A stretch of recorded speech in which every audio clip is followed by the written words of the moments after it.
Psychology में ना एक टर्म यूज होती है कॉग्निटिव डिसोनेंस करके। इसमें क्या होता है, इसमें आपका दिमाग दो बिल्कुल ऑपोजिट बातों को सेम टाइम पे सच मानने की कोशिश करता है या सच मानना स्टार्ट कर देता है। एक तरफ आपके कान, आपकी आंख, आपकी मेमोरी चीख चीख के आपको बता रही होती है कि यार हाँ, उस इंसान ने मेरे साथ गलत किया या उस इंसान ने मेरे को हर्ट करा है। और दूसरा तरफ वो इंसान जिससे आप बहुत ज़्यादा प्यार करते हो, बहुत ज़्यादा मानते हो, वो आपकी आंखों में आंखें डाल के बिना पलक झपकाए बोलता है कि यार तुम पागल हो गए हो, ऐसा कुछ हुआ ही नहीं है, ये सब तुम्हारे दिमाग का वहम है। और सबसे बड़ी तकलीफ की बात पता क्या होती है, एक वक्त के बाद जाके आप अपनी आंखों पे, आपकी मेमोरी पे भरोसा करना बंद कर देते हो और आप उस अगले वाले बंदे की झूठ को सच मानना शुरू कर देते हो।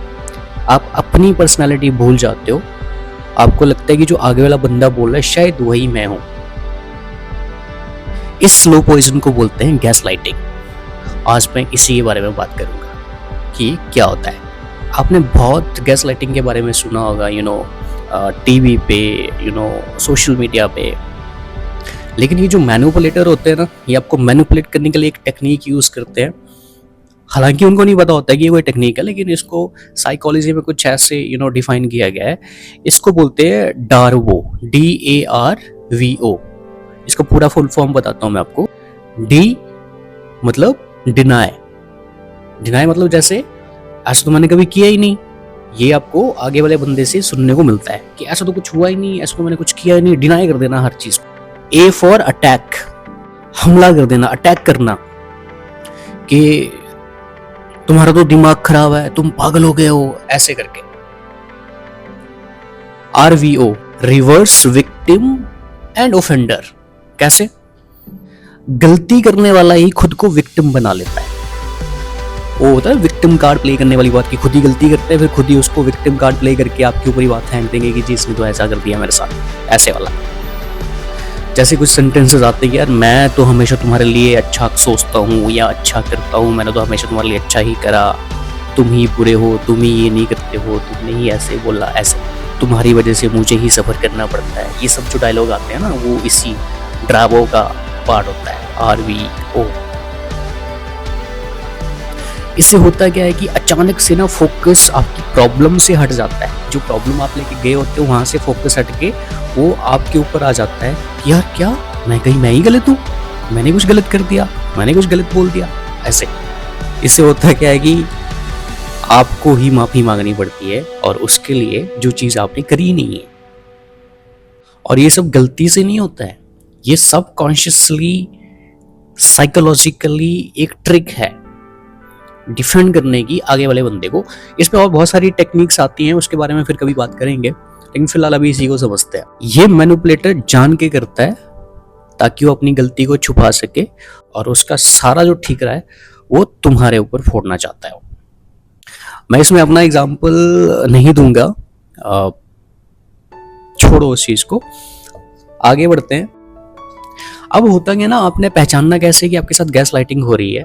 मीनवाइल अगर आपके साथ ऐसा कभी हुआ है तो मुझे कमेंट में लिख दो कि हाँ मेरे साथ हुआ है, तो उस पे हम बात करेंगे आगे होता है क्या। इसमें 4 तरीके से आप ऐसे लोगों को पहचान सकते हो, इस वाली ट्रिक को पहचान सकते हो। कैसे? Number 1, just joking defence. Sometime क्या होता है कि वो आपको ताना मारेंगे, आपकी इंसल्ट करेंगे सबके सामने, और जब आप ऑफेंड हुए, आपने बोला कि यार ऐसे मत करो, तो बोलेंगे ले मैं तो मजाक कर रहा था, तुम तो हर बात का बुरा मान जाते हो। ये फर्स्ट चीज होती है। ऐसे लोगों की पहचान करो कौन है आपके आसपास जो आपको ताना मार के आपकी इंसल्ट करते हैं पब्लिकली, और फिर आपको हंस के टाल देते हैं कि नहीं यार मैं तो जस्ट मजाक कर रहा था। वो आइटली चेक कर रहे होते हैं कि आपकी बाउंड्रीज कहाँ पे हैं। पहचानो ऐसे लोगों को, आपके आसपास कौन है आपके साथ ऐसे करता है। Second, isolation through love. अब ये क्या होता है, आइसोलेशन क्या होता है बेसिकली, वो ना ब्लेम करेंगे कि तुम्हारे दोस्त, तुम्हारी फैमिली तुमसे प्यार नहीं करती है, उनको हमारे रिलेशनशिप की परवाह नहीं है या कुछ ऐसा। वो हमेशा इस बात को जोड़ देंगे कि तुम्हारी फैमिली, तुम्हारे फ्रेंड्स तुम्हारे साथ नहीं है, या फिर हमारे इस रिलेशनशिप को रिस्पेक्ट नहीं करते हैं, इतना तवज्जो नहीं देते हैं। इससे होगा क्या कि वो आइडली तुम्हें अपने आप से दूर करने की कोशिश करेंगे, तुम्हारी फैमिली से, तुम्हारे फ्रेंड से, तुम्हारे दोस्तों से दूर करने की कोशिश करेंगे वो। इससे होगा क्या कि आप ना आइसोलेट हो जाएंगे, आप अकेले बढ़ जाएंगे, आपके आसपास कोई और नहीं रहेगा, आपको दूसरा पर्सपेक्टिव देने वाला रहेगा ही नहीं आपके पास। तीसरा होता है विद होल्डिंग। अब ये क्या होता है? ये एक साइलेंस वेपन होता है। मान लो आपको कोई प्रॉब्लम हुई, आपने उस प्रॉब्लम के बारे में उनसे डिस्कस करने की कोशिश करी, वो उस बात को लेकर डिस्कस ही नहीं करेंगे आपसे, वो आपको साइलेंट ट्रीटमेंट देना शुरू करेंगे।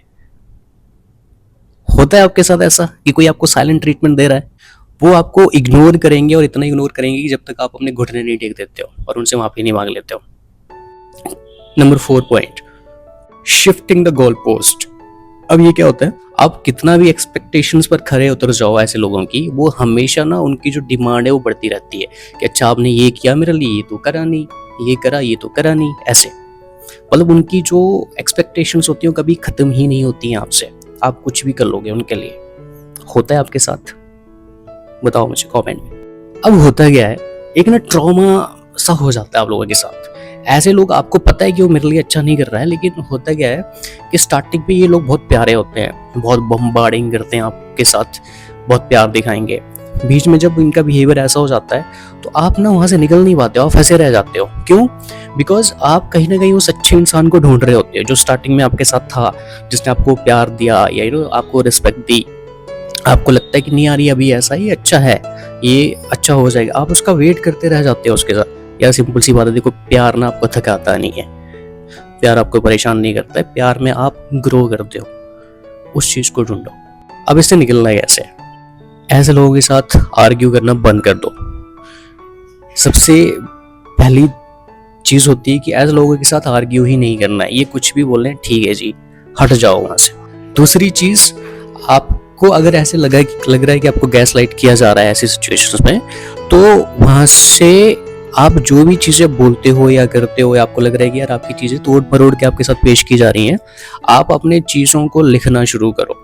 क्योंकि आप एक टाइम पे गैस लाइट हो सकते हो, लेकिन आपने जो लिखा है वो नहीं बदल सकता। तो आप उनके साथ उसको गो थ्रू कर सकते हो बाद में जाके, यार मैंने ऐसा कुछ करा भी है एक्चुअल में या नहीं करा है, या ऐसे मेरे साथ कुछ हुआ भी है या नहीं हुआ है, या ऐसे मैंने कुछ बोला भी है या नहीं बोला है।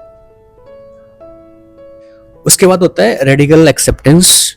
आप एक्सेप्ट कर लो कि ऐसे जो लोग होते हैं वो कभी बदलेंगे नहीं, वो हमेशा ऐसे ही रहेंगे। एक्सेप्ट कर लो और आगे बढ़ो। देखो, मैं सिंपल चीज बताता हूँ आपको, आप पागल नहीं हो, आप चीजें नहीं भूलते हो, आप बिल्कुल हेल्दी हो, सही इंसान हो। ये जस्ट कि आप गलत रिलेशनशिप या गलत लोगों के बीच में बैठे हो, उस चीज को समझो और वहां से बाहर निकलो। कितने लोग रिलेट कर पा रहे हैं मुझे बताओ, और ये वीडियो ऐसे लोगों के साथ शेयर करो जो इस ट्रॉमा में फंसे हुए हैं और वहां से निकलना चाह रहे हैं, जिनको सपोर्ट की जरूरत है। बाकी thank you. Some days I got no use for it all.